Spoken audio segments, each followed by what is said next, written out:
बहुत समय पहले की बात है। एक छोटे से गांव में एक साधारण लड़का अजय रहता था। वह गरीब था, लेकिन दिल से नेक और ईमानदार था। अजय के पास किसी भी प्रकार की संपत्ति नहीं थी, लेकिन उसकी मेहनत और सच्चाई ने उसे सभी गांव वालों के दिलों में एक खास जगह दिलाई थी। एक बार अजय को जंगल के अंदर एक बूढ़ी औरत मिली। वह काफी परेशान और थकी हुई लग रही थी। अजय ने उसे पानी और खाना दिया। बूढ़ी औरत ने उसे आशीर्वाद देते हुए कहा, तुमने मेरी मदद की है, इसलिए मैं तुम्हें एक जादुई वरदान दूंगी। तुम जो भी काम चाहोगे वह तुम आसानी से पा सकोगे।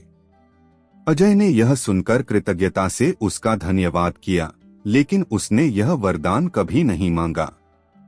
वह जानता था कि अगर उसे कोई वरदान मिले तो उसे सही दिशा में ही इस्तेमाल करना चाहिए। कुछ समय बाद गांव में एक बड़ी समस्या आ गई। गांव के पास के नदी का पानी सूखने लगा और खेती में कठिनाई होने लगी। अजय ने सोचा कि अगर वह इस जादुई वरदान का सही उपयोग करता है तो शायद गांव की मदद कर सके। उसने बूढ़ी औरत का आशीर्वाद याद किया और नदी के किनारे जाकर एक इच्छा की, हे भगवान, इस नदी का पानी फिर से बहने लगे ताकि हमारे गांव के लोग सुखी रहें। अगले ही दिन नदी में पानी बहने लगा।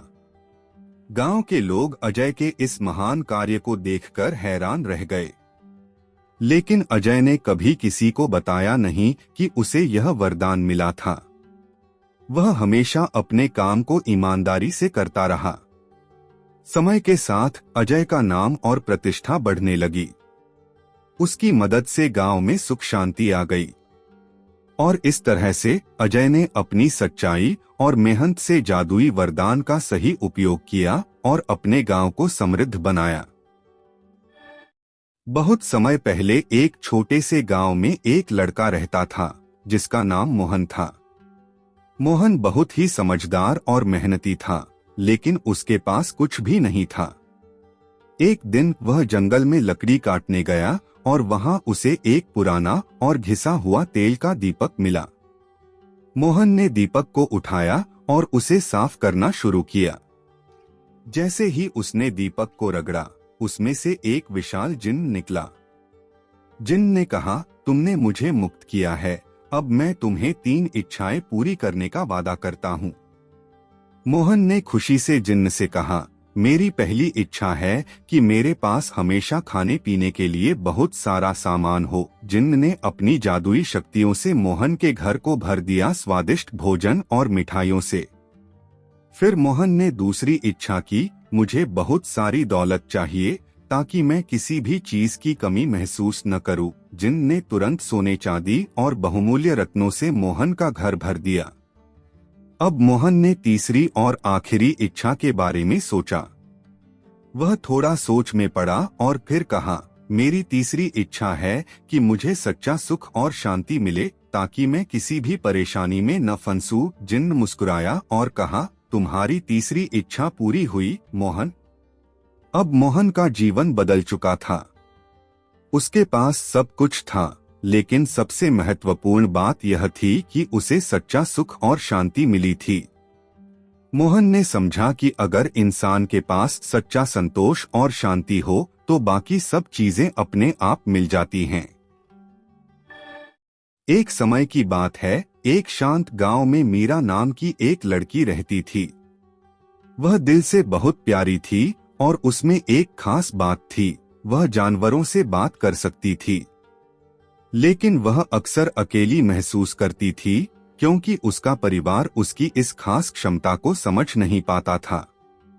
एक दिन जब मीरा जंगल में घूम रही थी तो उसने एक पुराना और वीरान घर देखा। अंदर जाकर उसे एक प्राचीन आईना मिला जो धूल से ढका हुआ था। जैसे ही उसने धूल साफ की, आईने में एक हल्की सी चमक आई। अचानक आईने से एक आवाज आई, मैं हूँ इच्छा का आईना। मैं केवल उन लोगों की एक इच्छा पूरी करता हूँ जिनका दिल साफ होता है। मीरा बहुत उत्साहित और थोड़ा डरी हुई थी। उसने सोचा कि वह कौन सी इच्छा मांगे। फिर उसने अपनी सबसे बड़ी इच्छा जाहिर की, मैं चाहती हूँ कि मेरा परिवार मेरे जैसे जानवरों से बात कर सके और मुझे समझे। आईना चमकने लगा और अगले दिन कुछ जादुई हुआ। मीरा का परिवार, जो हमेशा उसकी क्षमता को नजरअंदाज करता था, अब अचानक जानवरों को समझने लगा। वे उनके विचारों को सुन सकते थे, उनके एहसासों को देख सकते थे और उनसे बात कर सकते थे। मीरा के माता पिता हैरान रह गए और जल्द ही उन्होंने मीरा की ताकत को समझना शुरू कर दिया। उस दिन के बाद मीरा कभी अकेली नहीं रही। उसका परिवार उसकी क्षमता को समझने लगा और सब मिलकर जंगल के जीवों के साथ शांति से रहने लगे। इच्छा का आईना अब धुंधला हो गया था, क्योंकि उसका उद्देश्य पूरा हो चुका था। लेकिन मीरा जानती थी कि जादू तब तक असली रहता है जब तक दिल में दया और सच्चाई हो। भगवान बुद्ध का जीवन हमें जीवन के हर पहलू से जुड़ी सच्चाई सिखाता है। एक बार एक गांव में एक महिला, जिसका नाम कांतावती था, भगवान बुद्ध के पास आई। उसकी आंखों में गहरी पीड़ा और दुख था। उसने भगवान बुद्ध से कहा, भगवान, मैं हर दिन दुख झेल रही हूँ। मेरी जिंदगी में खुशियां कहीं नहीं हैं। मेरी जिंदगी में हर पल पीड़ा है। क्या आप मुझे इससे मुक्ति का रास्ता दिखा सकते हैं? बुद्ध ने शांतिपूर्वक उसकी बातें सुनी और फिर उसे एक अनोखा प्रश्न पूछा, कांतावती, क्या तुमने कभी देखा है कि कोई घर ऐसा हो जहां दुख न हो? कांतावती ने कहा, भगवान, ऐसा तो नहीं हो सकता, हर घर में दुख है। बुद्ध मुस्कुराए और फिर कहा, अगर तुम एक घर से एक मुट्ठी सरसों का दाना लेकर आ सको जहां कभी कोई दुख न हुआ हो, तो मैं तुम्हारी मदद कर सकता हूँ। कांतावती को यह सुनकर कुछ समझ में नहीं आया, लेकिन उसने सोचा कि शायद भगवान बुद्ध के पास कोई विशेष ज्ञान है। वह गांव-गांव, घर-घर दौड़ने लगी। वह हर घर से एक मुट्ठी सरसों का दाना मांगती थी, लेकिन हर घर में किसी न किसी ने दुख, दर्द या मृत्यु का सामना किया था। कुछ घरों में तो कई लोग मर चुके थे, कुछ में बीमारियां थीं और कुछ घरों में लोग परेशान थे। कांतावती का दिल भारी हो गया और उसे समझ में आ गया कि हर व्यक्ति किसी न किसी रूप में दुख से गुजरता है। वह उदास मन से बुद्ध के पास लौटी। बुद्ध ने उसे देखा और पूछा, क्या तुम सरसों का दाना ले आई हो? कांतावती ने सिर झुकाते हुए कहा, नहीं भगवान, मैंने हर घर से सरसों का दाना मांगा, लेकिन मुझे एक भी ऐसा घर नहीं मिला जहां दुख न हो। अब मुझे समझ में आ गया है कि दुख जीवन का एक अभिन्न हिस्सा है। बुद्ध ने कहा, तुमने जो अनुभव किया वही जीवन की सच्चाई है। दुख न केवल तुम्हारा बल्कि सभी का अनुभव है। इसका सामना करना ही जीवन की सबसे बड़ी सच्चाई है। लेकिन जब हम इसे समझकर स्वीकार करते हैं तो हम शांति और संतुलन पा सकते हैं। कांतावती ने बुद्ध के शब्दों को दिल से महसूस किया। उसे समझ में आ गया कि जीवन में दुख और सुख दोनों आते हैं, लेकिन हमें उन्हें संतुलित रूप से स्वीकार करना चाहिए। यह एक सबक था जो उसने पूरे जीवन भर अपनाया और तब से कांतावती ने अपनी पीड़ा को समझकर शांति पाई। प्राचीन भारत में एक छोटे से वनवासी आश्रम में एक वृद्ध महिला रहती थी, जिसका नाम था शबरी। वह एक साधारण महिला थी, लेकिन उसका दिल बहुत बड़ा था। शबरी का जीवन कठिनाइयों से भरा हुआ था, फिर भी उसने कभी किसी को कष्ट नहीं दिया।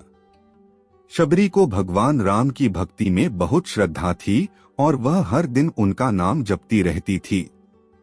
एक दिन शबरी ने सुना कि भगवान राम, जो श्री राम के रूप में प्रसिद्ध हैं, वनवास में हैं और उनके भाई लक्ष्मण के साथ जंगलों में भटक रहे हैं। यह सुनकर शबरी बहुत खुश हुई, क्योंकि वह जानती थी कि भगवान राम को अपने आश्रम में स्वागत करने का अवसर मिल सकता है। शबरी ने अपने आश्रम में कुछ मीठे बेर इकट्ठे किए, लेकिन उनमें से कुछ बेर कच्चे थे। शबरी ने उन बेरों को चखकर देखा और पाया कि कुछ बेर मीठे नहीं थे, लेकिन उसने यह सोचकर उन बेरों को भगवान राम को अर्पित करने के लिए इकट्ठा किया। जब भगवान राम उनके आश्रम में पहुंचे तो शबरी ने उन्हें बेर अर्पित किए। राम ने बेरों को बड़े प्रेम से खाया और कहा, शबरी, तुम्हारा भोग मुझे बहुत प्रिय है। तुमने अपने प्रेम और श्रद्धा से इन बेरों को मुझे अर्पित किया है, यही कारण है कि ये बेर मुझे स्वादिष्ट लगे। शबरी के चेहरे पर आशीर्वाद और प्रसन्नता की लहर दौड़ गई। भगवान राम ने शबरी को आशीर्वाद दिया और कहा, तुम्हारा प्रेम और भक्ति सबसे कीमती हैं। यह तुम्हारा सच्चा भोग है और यही सबसे महान पूजा है। बहुत समय पहले की बात है। एक छोटे से गांव में एक गरीब लड़का रहता था जिसका नाम अर्जुन था। अर्जुन के पास ज्यादा कुछ नहीं था, बस उसकी माँ का दिया हुआ पुराना चादर था जो वह हमेशा अपने साथ रखता था। एक दिन अर्जुन जंगल में लकड़ी लेने गया और अचानक उसकी नजर एक अजीब से बस्ते पर पड़ी। बस्ता पुराना था, लेकिन उसकी धुंधली सी चमक ने अर्जुन को आकर्षित किया। जैसे ही उसने बस्ते को खोला, एक जादुई गलीचा बाहर निकल आया।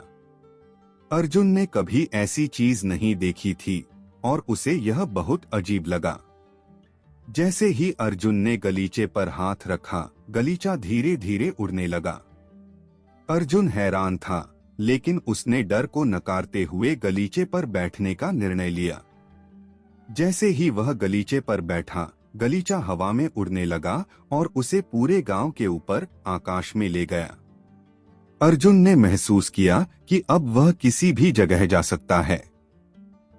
उसे अपनी मां के पास लौटने की चिंता थी, लेकिन गलीचा उसे दूर से दूर नई नई जगहों पर ले जाता रहा।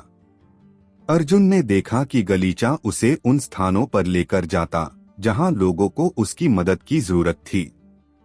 अर्जुन ने अपनी नई शक्तियों का सही उपयोग करना शुरू किया और हर जगह दया और मदद का हाथ बढ़ाया। कुछ महीनों बाद अर्जुन की मदद से गांव में खुशहाली आई। वह अब सिर्फ एक साधारण लड़का नहीं था, बल्कि एक हीरो बन चुका था।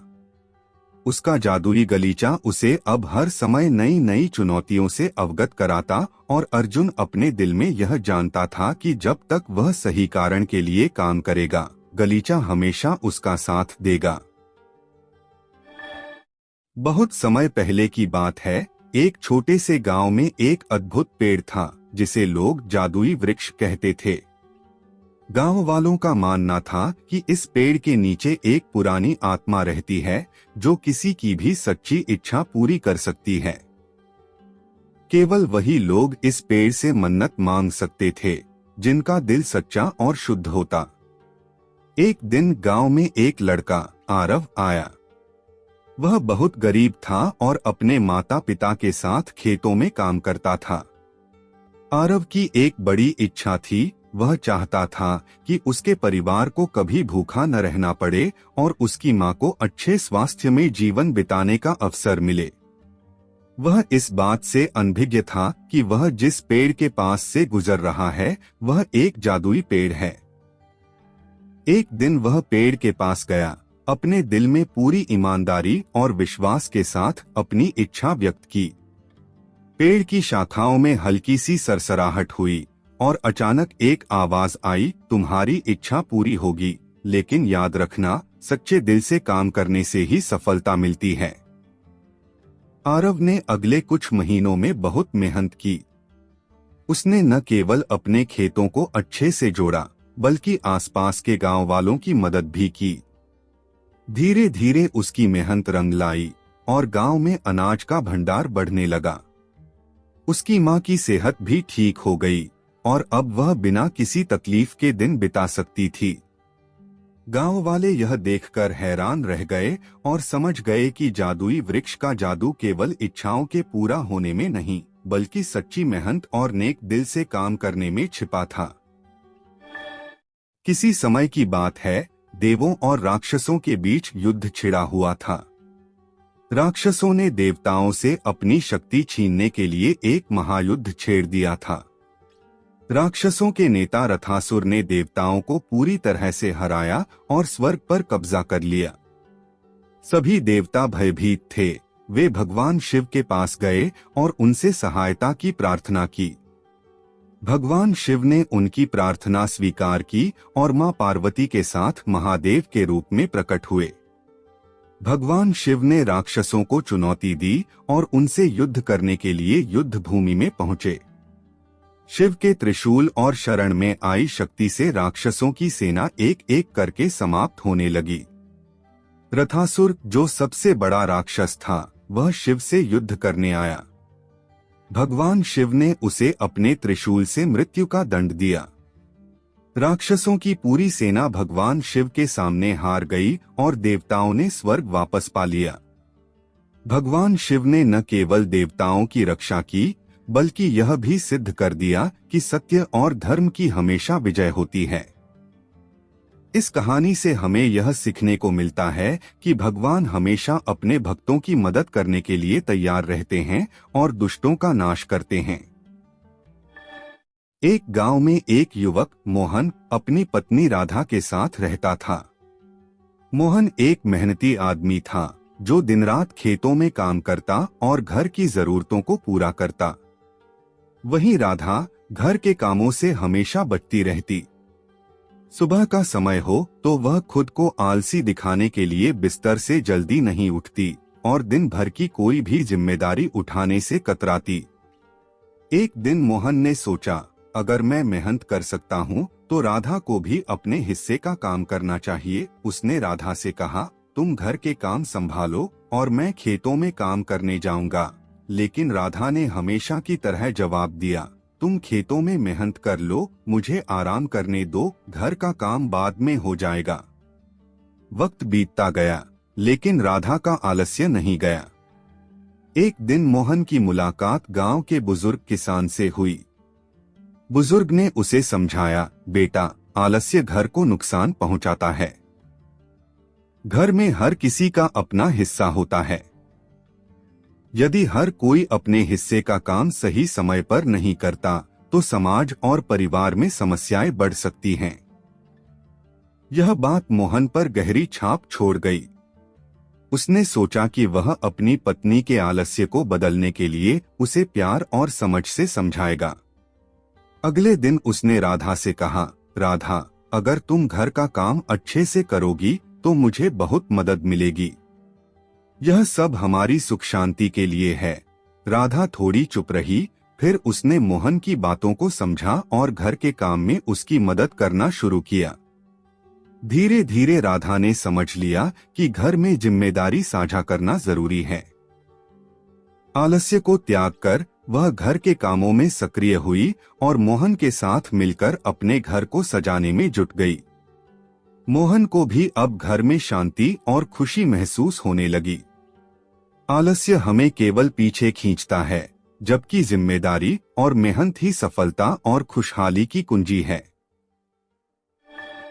बहुत समय पहले की बात है। एक छोटे से गांव में एक गरीब लड़का मोहन अपनी मां के साथ रहता था। मोहन का कोई बड़ा सपना नहीं था, बस अपनी मां के साथ शांति से जीना चाहता था। एक दिन मोहन को गांव के पास एक पुराना जादुई बर्तन गिरा हुआ मिला। मोहन ने वह बर्तन उठाया और घर ले आया। उसकी मां ने देखा और बोली, यह क्या है मोहन? मोहन ने बर्तन को ध्यान से देखा। वह चमक रहा था, जैसे उसमें कोई रहस्य हो। मां ने कहा, इसे अच्छे से धो लो, शायद कोई काम का हो। मोहन ने बर्तन को धोते हुए उसमें एक अजीब सी आवाज सुनी, मुझे इस्तेमाल करो, मैं तुम्हारी मदद कर सकता हूँ। मोहन चौंक गया, लेकिन फिर भी उसने बर्तन को अपने सामने रखा और धीरे से पूछा, तुम कौन हो? बर्तन में से एक हल्की सी रोशनी निकली और एक आवाज आई, मैं तुम्हारा मददगार हूँ, बस मुझे सही तरीके से इस्तेमाल करो। मोहन ने सोचा, क्या यह सचमुच जादुई है? फिर उसने बर्तन को उबाला और देखा कि उसके अंदर खाना बनने लगा। वह न केवल खाना बना रहा था, बल्कि खाना भी कभी खत्म नहीं होता था। मोहन और उसकी माँ को अब कभी भी भूखा नहीं रहना पड़ा। कई सालों बाद मोहन ने समझा कि जादुई बर्तन केवल भूख मिटाने के लिए नहीं था, बल्कि यह एक सिखाने वाली चीज थी कि दूसरों की मदद करो, कभी अकेले मत रहो और हमेशा खुश रहने का रास्ता अपनाओ। मोहन ने उस बर्तन से न सिर्फ अपनी जरूरतें पूरी की, बल्कि गांव के बाकी लोगों की मदद भी की। इस तरह जादुई बर्तन ने मोहन के जीवन को न सिर्फ आसान बनाया, बल्कि उसे एक सच्चा इंसान भी बना दिया।